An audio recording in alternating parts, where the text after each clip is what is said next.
Ladies and gentlemen, thank you very much. And thank you, Christiana, for really that amazing session and the amazing speakers.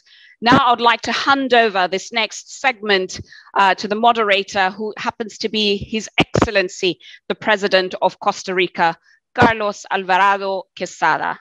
Over to you, sir. Thank you very much, Musunda, and thank you all for joining this, this segment. I'm joined by the President of Maldives, His Excellency Ibrahim Mohamed Solih. It's a pleasure and an honor being with you, sir, and we'll be hearing from you. So what is it that we're going to be talking about, and why is it so important? During this week in the United Nations General Assembly, we've been hearing a lot that is a crucial and critical moment. And that sounds fairly easy to say, but it is indeed because of what's happening.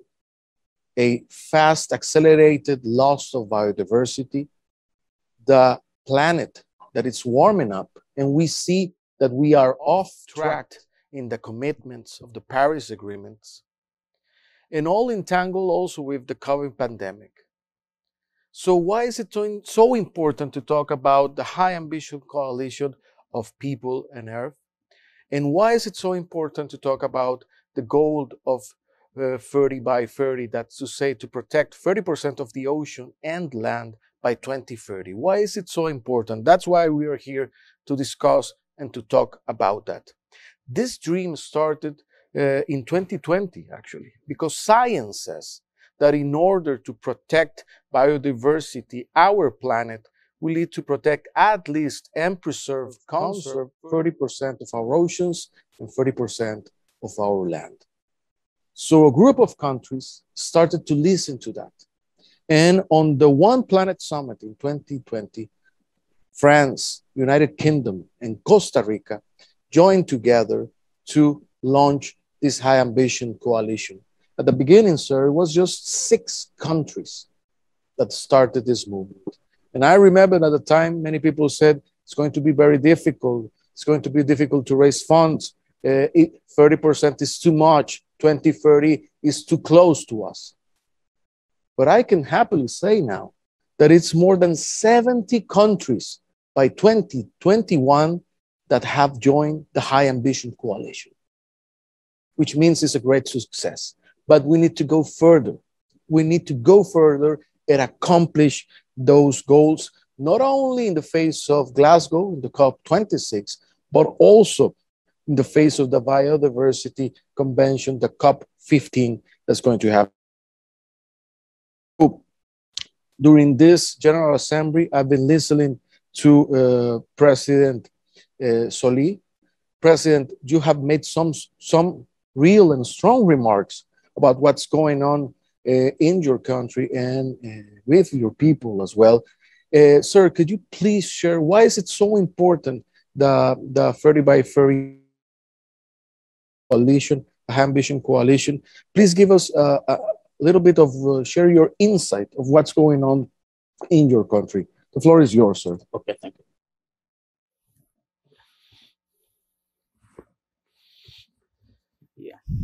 Yeah, Mr. Chair, Excellencies, ladies and gentlemen, Assalamu alaikum and very good morning to you all. It is a pleasure to be here, and I welcome this opportunity to both celebrate the diversity of our planet and to reaffirm our responsibility towards protecting it. Mr. Chair, the Maldives as an atoll nation has some of the most unique biodiversity on our planet, spread out over 900,000 square kilometers of ocean, 300 square kilometers of landmass, and over 1,200 islands. We have the privilege to host some of the richest biodiversity in the world, accounting for 5% of our planet's coral reefs, the 7th largest reef ecosystem in the world. Our seas are home to over 1,000 fish species, 200 species of corals, 20 species of whales and sharks, whales and dolphins, and 40 species of sharks. Our livelihoods are dependent on the health of our natural resources. It drives our tourism industry and provides for our important sustainable fisheries sector.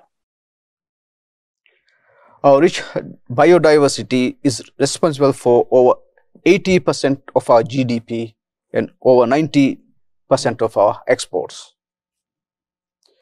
Our natural environment and biodiversity not only serve as the backbone of our economy, they are also deeply connected to our cultural and history.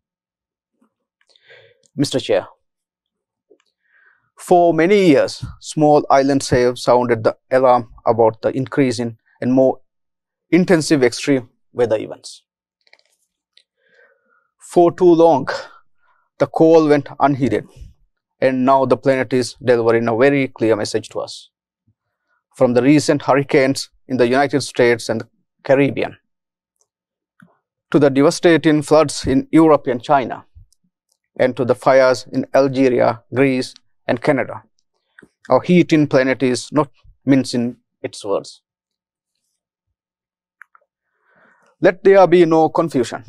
We are responsible for this, and we must take urgent action to address it. The world we grew up in has changed, but our dependency on it remains the same. It is our duty to restore and repair the damage that we have inflicted on our home. Our lives and livelihoods depend entirely on it. There can be no achievement of the SDGs without ensuring the protection of our natural environment. As leaders, we must make strong commitments to address climate change and protect biodiversity, and to align our policies and economic strategies with these commitments. Mr. Chair, the Maldives has taken ambitious measures to address the climate crisis. We have taken important steps to build our resilience to climate impacts and have also committed to reducing our emissions by a quarter by 2030. And with sufficient support, we wish to accelerate our plan and achieve net zero in a decade. Our biodiversity protection, our national biodiversity strategy, and action plan commits us to significantly restore biodiversity to many of our ecosystems. Through our work with Blue Prosperity Coalition, we are in the process of formulating a marine special plan, which will allow for a more planned and sustainable use of our common natural resources. We are also designating one island, one coral reef, and one mangrove in each of our atolls as a protected area, thereby establishing over 70 protected areas in our national waters. In addition, 3 of our atolls have been declared as UNESCO Biosphere Reserves. Mr. Chair, Maldives has also struggled with the issue of plastic waste management. Given our dependence on fisheries and on the health of our coral reefs, marine plastic pollution is a serious concern for the Maldives. Single-use plastic release harmful components and chemicals into our oceans, soil, food, water, and create health hazards. Today, we estimate 100 million tons of plastic waste circulate in the ocean, bearing responsibility for the death of over 1 million marine animals annually. Domestically, we have taken strong actions. In September 2019, we announced our plan, which came into effect this June, to phase out single-use plastic by 2030. But we know that the domestic action alone is insufficient.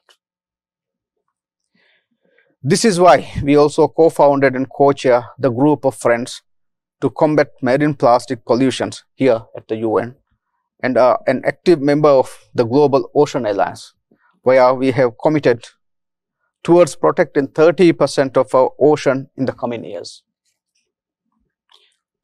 Mr. Chair, Excellencies and ladies and gentlemen, concrete, ambitious action to protect, conserve, sustainability use, and restore nature does exist. But effective global action requires consistent, multilateral, and multi-level management to reflect the genuine care and concern of our people for our land and waters. We must protect our environment and biodiversity, for if we do not, our very lives are at stake. I thank you very much. Thank you very much, sir. I think it was, from your intervention, very clear how we as humans rely on our environment, our ecosystems for existence. 80% of GDP of the Maldives comes from biodiversity. That's why this is a critical topic, and I thank you very much, sir, for your comments and for addressing this forum.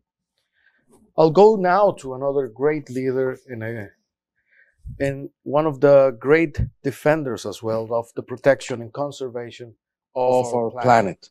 In this case, we'll be moving to Prime Minister of the Kingdom of Bhutan, Dr. Lotay Tshering. Please, sir, your remarks, and you're very welcome in this forum.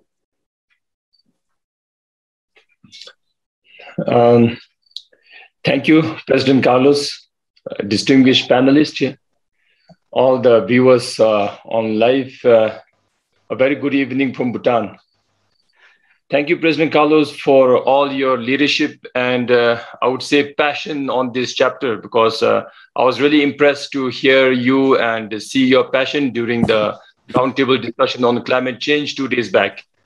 I need more leaders. I feel we need more leaders with such passion and be very practical at the same time. In fact, within these 2 minutes, I really don't know what justice I can do, but I can only share major initiatives or major vehicles that Bhutan had always been riding on. For us, many of you all know that we have our His Majesty's vision enshrined very clearly in our constitution about environment. We have a full article 5 of our constitution is fully dedicated to protecting our environment. And in that article, we have 5 very, very strong sections to highlight. The article 5 clearly mandates Bhutan to have at least 60% of the forest country under forest cover for all times to come. And currently we have about 71%. And for your information, almost about 51% of the country is again separately protected as biological corridors, biodiversity hotspots, and national reserves. We have almost 51% of the country legally protected, in addition to the constitutional mandate. And then as early as 1991-92, we had started the Environmental Trust Fund, which now is recorded as the first environmental trust fund on the planet. And it has been working very well. But at the same time, we also realized that we need to further protect the legally protected biological corridors and hotspots that we already have declared. So by 2013, we started working on the Bhutan for Life innovative financing mode. So that now over $100 million project is also working very well, so that we can, on one side, protect our environment, at the same time, also support and protect the interests of the communities that are settled in those places. So we have those initiatives in place. I'm not even mentioning the daily governmental initiatives whereby we have a national flagship program on waste management, because our principal, His Majesty's vision is to extract as minimum as possible from our nature. And then whatever that goes back must be, number one, as less as possible and as naturally friendly as possible. So our national flagship on waste management is principally based on circular economy, so that as far as possible, we do not produce waste. And whatever waste that is produced cannot be used, should be as nature friendly as possible. So those are the little initiatives that little country, even though small, even though not very heard of, even though resource constraint, but we have those things in place. And on a very, very lighter note, we had always been guided by the far-sighted visions of our kings. A king who actually prefers a green standing tree to a skyscraper.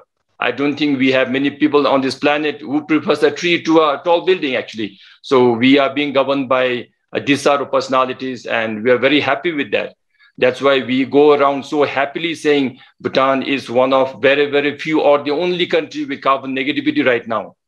We sink or sequester at least 3 times more than what we produce.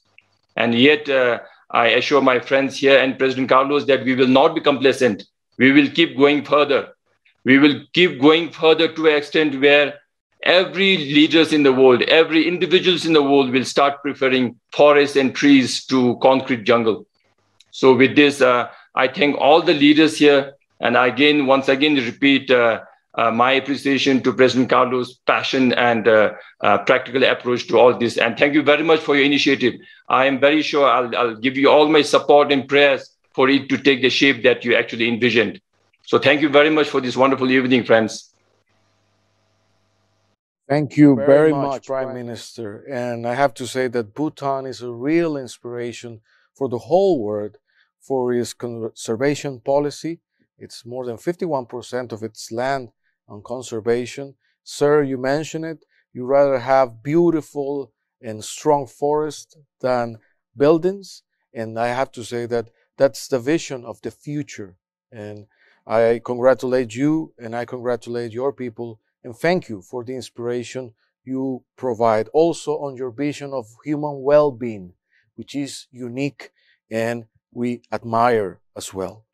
We're going to turn to another great leader. In this case, we're talking about Mrs. Hindou Oumarou Ibrahim. She is the coordinator of the Association of Pole Women and Autochthonous Peoples of Chad and board member of the International Indigenous Peoples Forum for Climate Change. And it's a pleasure to share the floor again with you once more. I know of your great leadership and how passionate you are of the participation of women and of the indigenous peoples.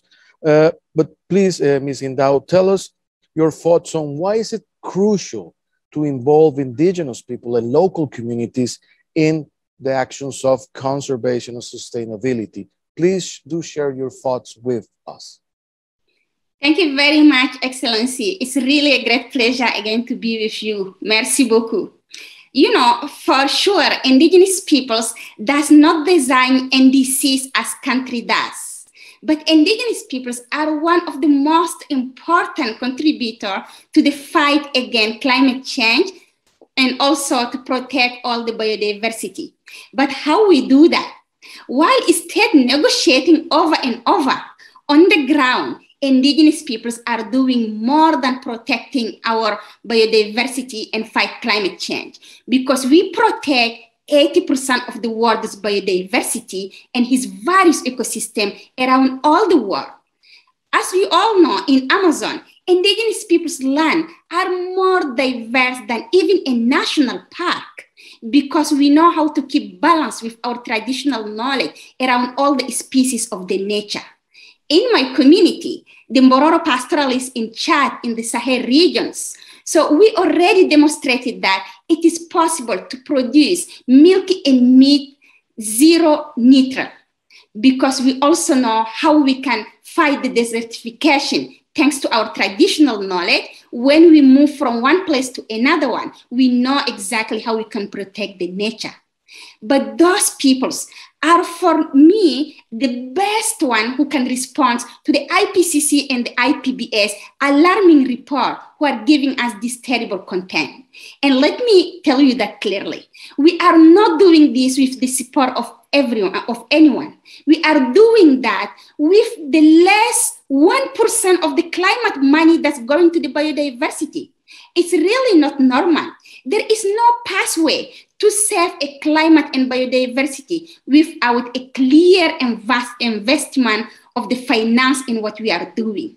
And for that, Excellency, I really wanted to tell you what the government and private sectors can do to help indigenous peoples that protecting really best our ecosystem.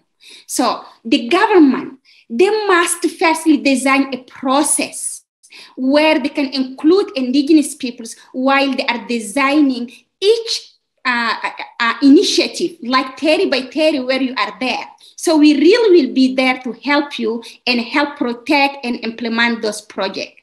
We are acting in many projects on the ground. And that's why it is so important to have in those legislation, the respect of the right of indigenous peoples, the inclusion of the free, prior, and informed consent of us in order to implement better the project.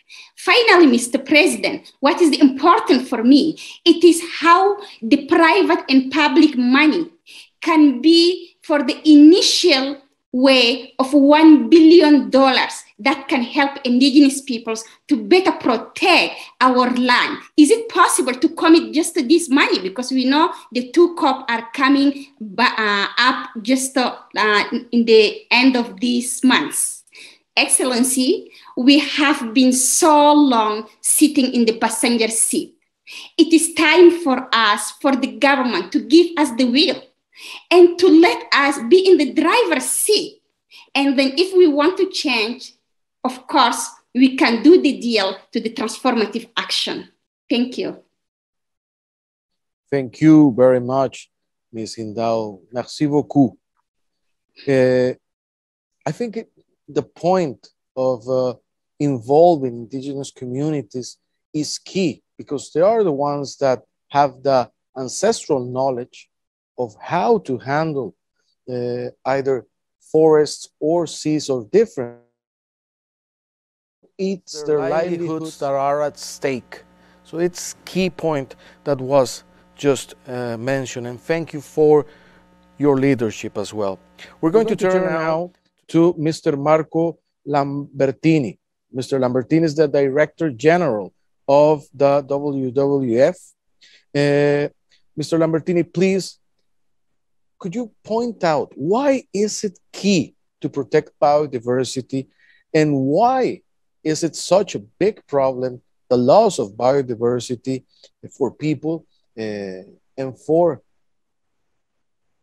it's not only of the context.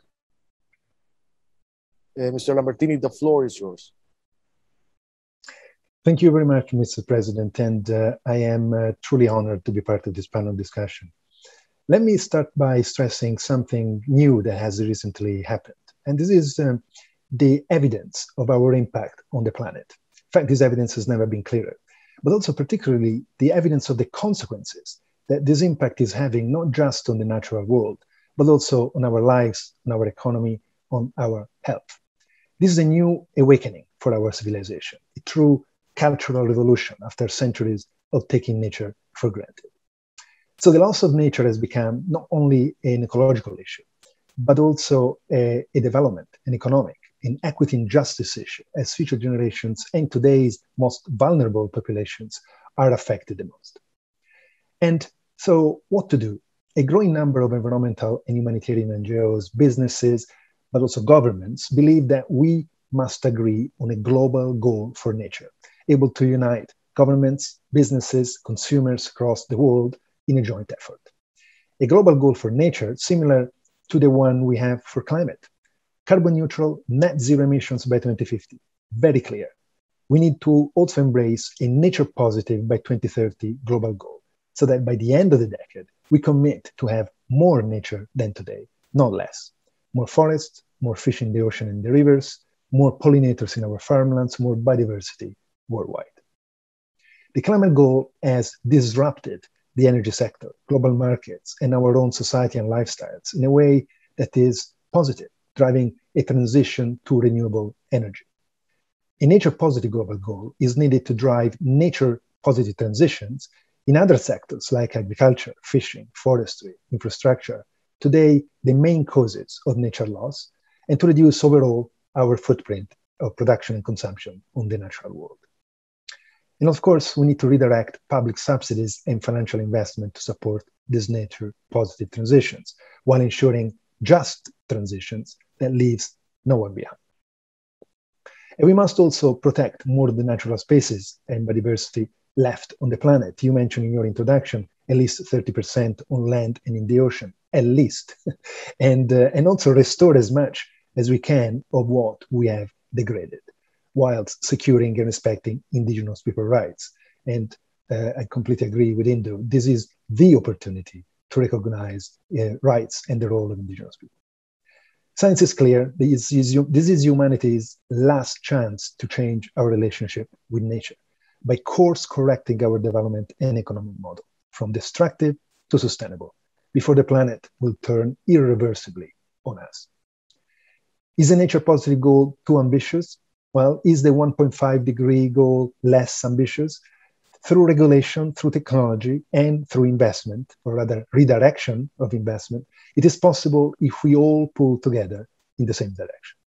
What is at stake? It's simply put, our future. So it's time to focus on what's necessary, not just what seems possible with today's mindset. In this way, we can unleash the amazing human ingenuity for good and move towards an equitable, carbon neutral, and nature positive future. A safer, a better future for all, in fact, the only possible future for humanity. Mr. President, I thank you very much for this opportunity. Thank you. No, thank you very much, Marco. Very strong and a powerful message. And I want to quote you and rescue this phrase, humanity's last chance to change how we relate with the planet. That's a very strong message. And also because there's a no turning point. If we go somehow further, it's unreversible. That means there's no going back. And we're talking about our generation, future generation, our children, our grandchildren, and the planet we're going to give them. So it's a critical situation. That's, as you said, Marco, that's why we need to do whatever is necessary to reverse this situation. And I do think that's the strong message that we have heard from the different leaders that we have heard today on the floor. Another great leader that has sent a message that couldn't be here with us, but it's also committed with the High Ambition Coalition and with the 30 by 30 goal is the President of the Federal Republic of Nigeria, His Excellency Mr. Muhammadu Buhari. Please, if you can play the video sent by His Excellency.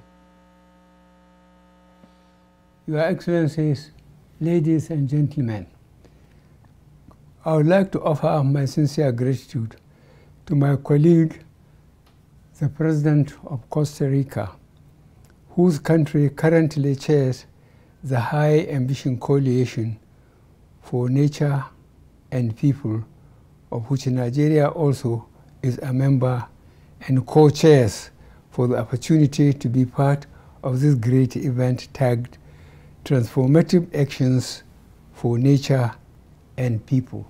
In the margins of the 76th session of the United Nations General Assembly.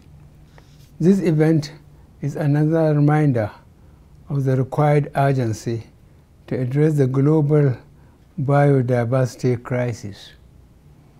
On our part, our commitment to tackle and reverse the severe trend of biodiversity loss remains unwavering, as anchored on the following. A, regional and inter-regional cooperation, which we are currently championing. B, expansion of protected areas, including the establishment of 10 new national parks across the country, as well as creation of marine protected areas pursuant to the 30 by 30 agenda of the Convention on Biodiversity. C, domestication of relevant international agreements, conventions, as well as laws and policies for the protection and conservation of biodiversity. D, leveraging the cooperation and partnerships of the development partners, as well as international organizations and coalitions for concrete actions against deforestation and biodiversity loss, and E, promotion and increased investments in climate positive and nature positive economy for sustainable environment and land use practices. Thank you. 3, 2. It was the president of Nigeria with another very inspiring message. And I have to say, I feel blessed to have participated in this segment, in this forum, with such great leadership. And I want to thank all our panelists. I want to thank Hindou. Thank you very much. Mr. Prime Minister of Bhutan, thank you for your participation. And to the President of the Maldives and the President of Nigeria, also to Marco Lambertini, because I feel that we are creating momentum, that the voice of us that believe in conservation and that it's necessary to take action to preserve and save our planet against biodiversity loss and climate change is growing, and we can see it through the amazing leadership that we have heard today. So to keep up with this high-level event on the High Ambition Coalition and the goal of 30 by 30, I'll go back to you, Musunda, and thank you very much also for the time you have given us.